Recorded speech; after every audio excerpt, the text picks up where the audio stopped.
matin, Dimitri Pavlenko. Il est l'heure de retrouver l'avocat des causes perdues. Bonjour Mathieu Noël. Bonjour Dimitri, bonjour à tous. Alors maître, au lendemain de la journée mondiale du paludisme, vous en appelez à votre tour à notre générosité pour une cause qui vous paraît infiniment plus importante, le sauvetage financier de Valérie Pécresse. Tout à fait Dimitri, je crois que devant l'urgence, et vous en conviendrez, le paludisme peut attendre. Pardon maître, mais sans vouloir vous vexer, vous étiez déjà venu quémander pour votre cliente il n'y a même pas 15 jours. Et alors ? Les Restos du Cœur vous demandent bien du blé chaque année vous donnez, même si c'est pour voir Garou déguisé en panda reprendre la bohème avec Mimi Mati. Donc oui, ma cliente se permet de vous rappeler que toute la thune n'est pas encore arrivée et que tant que toute la thune ne sera pas arrivée, elle ne pourra pas joindre les... Debout !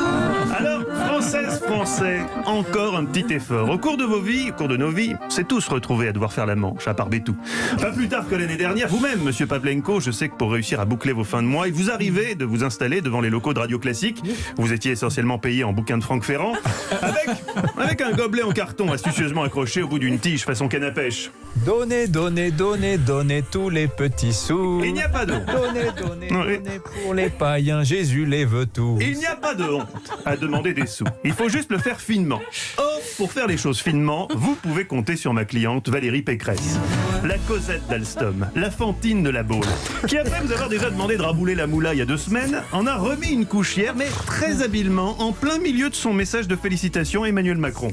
Mes chers compatriotes, hier Emmanuel Macron a remporté l'élection présidentielle. Je lui adresse mes félicitations. Mais avant de livrer ce combat des législatives, nous avons une urgence financière à régler. D'ores et déjà, cet appel nous a permis de recevoir 2 millions d'euros. Mais nous sommes encore loin du compte. Alors ok, c'est vrai que Valérie Pécresse qui nous demande de payer pour sa campagne, c'est un peu comme recevoir une relance pour impayé d'un truc que t'aurais pas acheté. Mais comme elle le dit si bien, c'est le prix du pluralisme. Alors j'en appelle Dimitri à votre civisme, mais surtout, puisque je connais votre civisme, à votre goût pour l'optimisation fiscale. Car oui, il y a du nouveau. Puisque dans nos rangs, chez les Républicains, l'astucieux Geoffroy Didier a eu une idée. Vous voyez qui est Geoffroy Didier ? Je sais pas, j'en sais rien. Moi non plus, on dirait que c'est un gars des Républicains. Sur son compte Twitter, il a eu cette idée pour inciter les gens à cracher la thune plus vite. Rappeler qu'un don à une campagne électorale n'est pas, aux yeux de Bercy, un don à un parti politique et que donc il ouvre droit à une réduction fiscale de 66%. Oh yeah.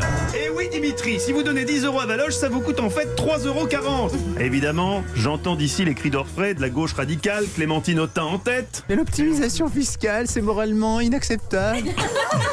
Quelle belle imitation de Clémentine Autain, c'était si réaliste, Bétou a failli faire une syncope. D'ailleurs, tous ceux qui nous écoutent, effarés qu'un don pour couvrir les frais de campagne d'un parti politique ouvre droit au même crédit d'impôt qu'un don au Téléthon. C'est bien fichu, on va pas se gêner pour en profiter parce que là, je vous cache pas que chez les Républicains, le bateau coule. 2 millions d'euros, comme dirait Anissa... C'est pas si pire. C'est pas si pire, mais sur 8, c'est pas si mieux non plus. Bon là, sauf mobilisation générale, dans 2 semaines, Valérie est obligée de s'installer sous un pont, bon, certainement le pont de Neuilly, mais quand même, et de présenter en chanson ses excuses à Nicolas Sarkozy en l'appelant à l'aide.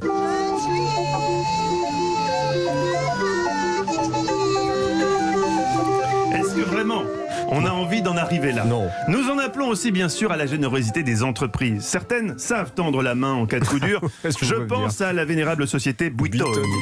Formidable entreprise qui s'est donnée pour mission d'offrir à moins de frais de succulents mets italiens congelés avec amour et parfois aussi sans écolis, afin que les pauvres puissent goûter eux aussi chez eux, dans leur maison Phoenix, la magie de cette gastronomie italienne qui fait le bonheur de Nicolas Bétou chaque été à Portofino. Une société. J'ai une vie. Une société. Ouais, vraiment. C'est quand même une vie démentielle. Une société qui, pour compenser les centaines de malades et les quelques décès liés à la contamination de leur pizza, aurait proposé, d'après un avocat des victimes, un dédommagement en bon d'achat à hauteur de 20 €. Oui, mais là, ma gamine, quand même, elle est entre la vie et la mort. Ouais, ok, vous êtes dur en affaires, vous. 30 €, on est quitte. Non, nous, chez les Républicains, on pinaille pas. Même 20 €, on prend. Les législatives approchent, faut qu'on se recalifie ça. D'ailleurs, cet après-midi, ma cliente Valérie Pécresse sera en déplacement à Toulon pour rencontrer dans son EHPAD Sœur André, nouvelle doyenne de l'humanité. Elle lui dira son admiration et lui fera part de ses propositions en vue de l'amélioration des conditions de vie en EHPAD. Mais nous avons une urgence financière à régler. Oui, avant, elle lui fera signer 2-3 papiers. Comment? Pour la Fondation Abbé Pierre? Oui, c'est ça, c'est pour la Fondation Abbé Pierre. Je lui transmettrai vos amitiés. Signez-la, mamie. Monstrueux. Donc en fait, vous nous incitez à envoyer des bons d'achat Buitoni à Valérie Pécresse. Voilà, la solution, vous l'avez. Oui, Ça, c'est c'est une belle idée. Quelle histoire. Merci maître.